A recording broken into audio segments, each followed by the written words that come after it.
If death is the unequivocal and permanent end of our existence, the question arises whether it is a bad thing to die. There is conspicuous disagreement about the matter. Some people think death is dreadful. Others have no objection to death per se, though they hope their own will be neither premature nor painful. Those in the former category tend to think those in the latter are blind to the obvious, while the latter suppose the former to be prey to some sort of confusion. On the one hand, it can be said that life is all we have, and the loss of it is the greatest loss we can sustain. On the other hand, it may be objected that death deprives this supposed loss of its subject, and that if we realize that death is not an unimaginable condition of the persisting person, but a mere blank, we will see that it can have no value whatever, positive or negative. Since I want to leave aside the question whether we are or might be immortal in some form, I shall simply use the word death and its cognates in this discussion to mean permanent death, unsupplemented by any form of conscious survival. I want to ask whether death is in itself an evil, and how great an evil and of what kind it might be. The question should be of interest even to those who believe in some form of immortality, for one's attitude towards immortality must depend in part on one's attitude toward death. If death is an evil at all, it cannot be because of its positive features, but only because of what it deprives us of. I shall try to deal with the difficulties surrounding the natural view that death is an evil because it brings to an end all the goods that life contains. We need not give an account of these goods here, except to observe that some of them, like perception, desire, activity, and thought, are so general as to be constitutive of human life. They are widely regarded as formidable benefits in themselves, despite the fact that they are conditions of misery as well as of happiness, and that a sufficient quantity of more particular evils can perhaps outweigh them. That is what is meant, I think, by the allegation that it is good simply to be alive, even if one is undergoing terrible experiences. The situation is roughly this. There are elements which, if added to one's experience, make life better. There are other elements which, if added to one's experience, make life worse. But what remains when these are set aside is not merely neutral, it is emphatically positive. Therefore, life is worth living even when the bad elements of experience are plentiful, and the good ones too meager to outweigh the bad ones on their own. The additional positive weight is supplied by experience itself, rather than by any of its consequences. I shall not discuss the value that one person's life or death may have for others, or its objective value, but only the value that it has for the person who is its subject. That seems to me the primary case, and the case which presents the greatest difficulties. Let me add only two observations. First, the value of life and its contents does not attach to mere organic survival. Almost everyone would be indifferent, other things equal, between immediate death and immediate coma, followed by death 20 years later without reawakening. And second, like most goods, this can be multiplied by time. More is better than less. The added quantities need not be temporally continuous, though continuity has its social advantages. People are attracted to the possibility of long-term suspended animation, or freezing, followed by the resumption of conscious life, because they can regard it from within simply as a continuation of their present life. If these techniques are ever perfected, what from outside appeared as a dormant interval of 300 years could be experienced by the subject as nothing more than a sharp discontinuity in the character of his experiences. I do not deny, of course, that this has its own disadvantages. Family and friends may have died in the meantime. The language may have changed. The comforts of social, geographical, and cultural familiarity would be lacking. Nevertheless, those inconveniences would not obliterate the basic advantage of continued, though discontinuous, existence. If we turn from what is good about life to what is bad about death, the case is completely different. Essentially, though there may be problems about their specification, what we find desirable in life are certain states, conditions, or types of activity. It is being alive, doing certain things, having certain experiences, that we consider good. But if death is an evil, it is the loss of life, rather than the state of being dead, non-existent, or unconscious that is objectionable. This asymmetry is important. If it is good to be alive, that advantage can be attributed to a person at each point of his life. It is a good of which Bach had more than Schubert, simply because he lived longer. Death, however, is not an evil of which Shakespeare has so far received a larger portion than Proust. If death is a disadvantage, it is not easy to say when a man suffers it. There are two other indications that we do not object to death merely because it involves long periods of non-existence. First, as has been mentioned, most of us would not regard the temporary suspension of life, even for substantial intervals, as in itself a misfortune. If it ever happens that people can be frozen without reduction of the conscious lifespan, it will be inappropriate to pity those who are temporarily out of circulation. Second, none of us existed before we were born or conceived, but few regard that as a misfortune. I shall have more to say about this later. The point that death is not regarded as an unfortunate state enables us to refute a curious but very common suggestion about the origin of the fear of death.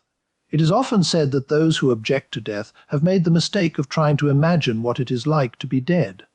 It is alleged that the failure to realize that this task is logically impossible, for the banal reason that there is nothing to imagine, leads to the conviction that death is mysterious and therefore a terrifying prospective state. But this diagnosis is evidently false, for it is just as impossible to imagine being totally unconscious as to imagine being dead, though it is easy enough to imagine oneself from the outside in either of those conditions.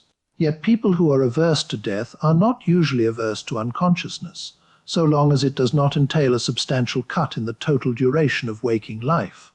If we are to make sense of the view that to die is bad, it must be on the ground that life is a good and death is the corresponding deprivation or loss. Bad not because of any positive features, but because of the desirability of what it removes. We must now turn to the serious difficulties which this hypothesis raises, difficulties about loss and privation in general, and about death in particular. Essentially, there are three types of problem. First, doubt may be raised whether anything can be bad for a man without being positively unpleasant to him. Specifically, it may be doubted that there are any evils which consist merely in the deprivation or absence of possible goods, and which do not depend on someone's minding that deprivation. Second, there are special difficulties in the case of death about how the supposed misfortune is to be assigned to a subject at all. There is doubt both to who its subject is and as to when he undergoes it. So long as a person exists, he has not yet died, and once he has died, he no longer exists. So there seems to be no time when death, if it is a misfortune, can be ascribed to its unfortunate subject. The third type or difficulty concerns the asymmetry mentioned above between our attitudes to posthumous and prenatal non-existence. How can the former be bad if the latter is not? It should be recognized that if these are valid objections to counting death as an evil, they will apply to many other supposed evils as well. The first type of objection is expressed in general form by the common remark that what you don't know can't hurt you. It means that even if a man is betrayed by his friends, ridiculed behind his back, and despised by people who treat him politely to his face, none of it can be counted as a misfortune for him so long as he does not suffer as a result. It means that a man is not injured if his wishes are ignored by the executor of his will, or if, after his death, the belief becomes current that all the literary works on which his fame rests were really written by his brother, who died in Mexico at the age of 28. It seems to me worth asking what assumptions about good and evil lead to these drastic restrictions. All the questions have something to do with time. There certainly are goods and evils of a simple kind, including some pleasures and pains, which a person possesses at a given time simply in virtue of his condition at that time. But this is not true of all the things we regard as good or bad for a man. Often we need to know his history to tell whether something is a misfortune or not. This applies to ills like deterioration, deprivation, and damage. Sometimes his experiential state is relatively unimportant, as in the case of a man who wastes his life in the cheerful pursuit of a method of communicating with asparagus plants. Someone who holds that all goods and evils must be temporally assignable states of the person may of course try to bring difficult cases into line by pointing to the pleasure or pain that more complicated goods and evils cause. Loss, betrayal, deception, and ridicule are on this view bad because people suffer when they learn of them. But it should be asked how our ideas of human value would have to be constituted to accommodate these cases directly instead. One advantage of such an account might be that it would enable us to explain why the discovery of these misfortunes causes suffering in a way that makes it reasonable. For the natural view is that the discovery of betrayal makes us unhappy because it is bad to be betrayed, not that betrayal is bad because its discovery makes us unhappy.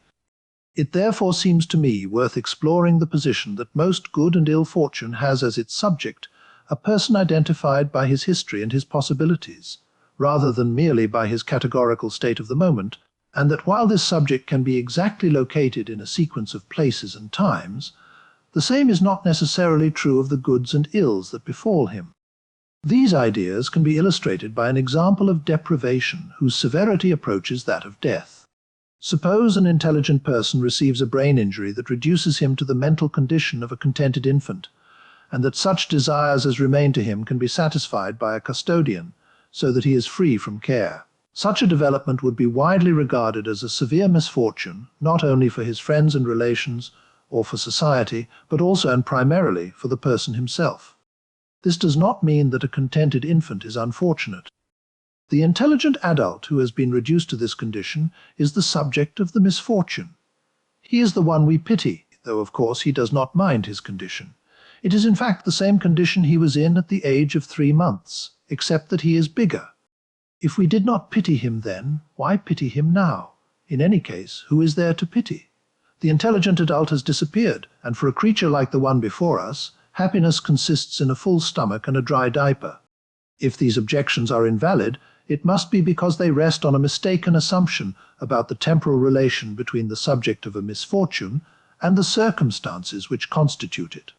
If, instead of concentrating exclusively on the oversized baby before us, we consider the person he was, and the person he could be now, then his reduction to this state, and the cancellation of his natural adult development, constitute a perfectly intelligible catastrophe. This case should convince us that it is arbitrary to restrict the goods and evils that can befall a man to non-relational properties ascribable to him at particular times. As it stands, that restriction excludes not only such cases of gross degeneration, but also a good deal of what is important about success and failure, and other features of a life that have the character of processes. I believe we can go further, however. There are goods and evils which are irreducibly relational. They are features of the relations between a person, with spatial and temporal boundaries of the usual sort, and circumstances which may not coincide with him either in space or in time. A man's life includes much that does not take place within the boundaries of his life. These boundaries are commonly crossed by the misfortunes of being deceived, or despised, or betrayed. If this is correct, there is a simple account of what is wrong with breaking a deathbed promise. It is an injury to the dead man. For certain purposes, it is possible to regard time as just another type of distance. The case of mental degeneration shows us an evil that depends on a contrast between the reality and the possible alternatives. A man is the subject of good and evil, as much because he has hopes which may or may not be fulfilled, or possibilities which may or may not be realized, as because of his capacity to suffer and enjoy. If death is an evil, it must be accounted for in these terms, and the impossibility of locating it within life should not trouble us. When a man dies, we are left with his corpse, and while a corpse can suffer the kind of mishap that may occur to an article of furniture, it is not a suitable object for pity. The man, however, is. He has lost his life, and if he had not died, he would have continued to live it, and to possess whatever good there is in living. If we apply to death the account suggested for the case of dementia, we shall say that although the spatial and temporal locations of the individual who suffered the loss are clear enough, the misfortune itself cannot be so easily located. One must be content just to state that his life is over and there will never be any more of it. That fact, rather than his past or present condition, constitutes his misfortune, if it is one. Nevertheless, if there is a loss, someone must suffer it, and he must have existence in specific spatial and temporal location, even if the loss itself does not. The fact that Beethoven had no children may have been a cause of regret to him, or a sad thing for the world, but it cannot be described as a misfortune for the children that he never had. All of us, I believe, are fortunate to have been born, but unless good and ill can be assigned to an embryo, or even to an unconnected pair of gametes, it cannot be said that not to be born is a misfortune. That is a factor to be considered in deciding whether abortion and contraception are akin to murder. This approach also provides a solution to the problem of temporal asymmetry, pointed out by Lucretius. He observed that no one finds it disturbing to contemplate the eternity preceding his own birth, and he took this to show that it must be irrational to fear death. since death is simply the mirror image of the prior abyss. That is not true, however, and the difference between the two explains why it is reasonable to regard them differently. It is true that both the time before a man's birth and the time after his death is time of which his death deprives him. It is time in which, had he not died then, he would be alive. Therefore, any death entails the loss of some life that its victim would have led had he not died at that or any earlier point. We know perfectly well what it would be for him to have had it instead of losing it, and there is no difficulty in identifying the loser. But we cannot say that the time prior to a man's birth is time in which he would have lived had he been born not then, but earlier.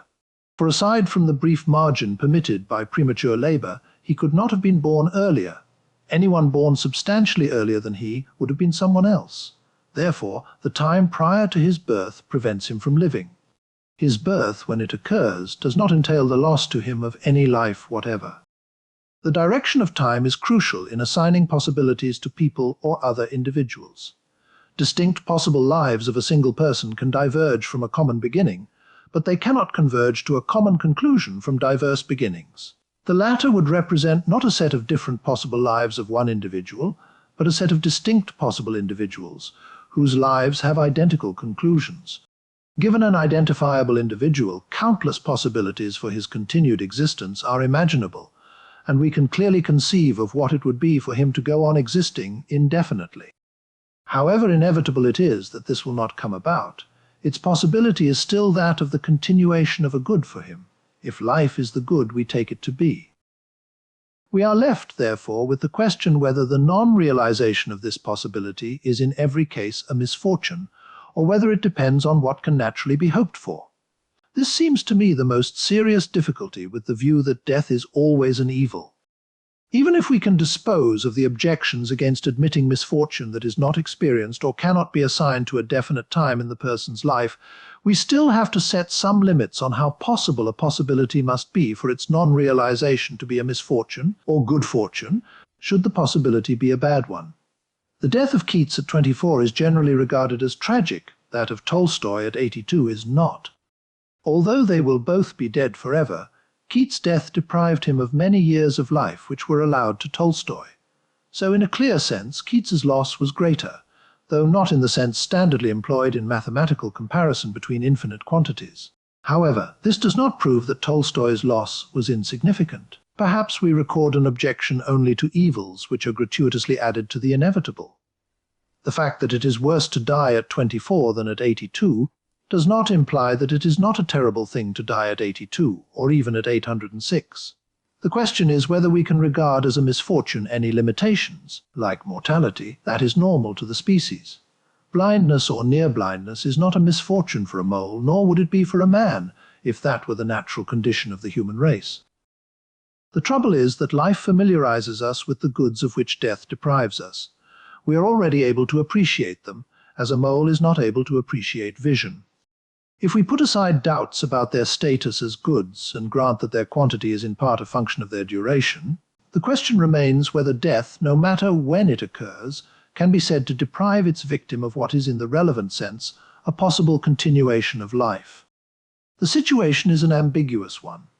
Observed from without, human beings obviously have a natural lifespan and cannot live much longer than 100 years.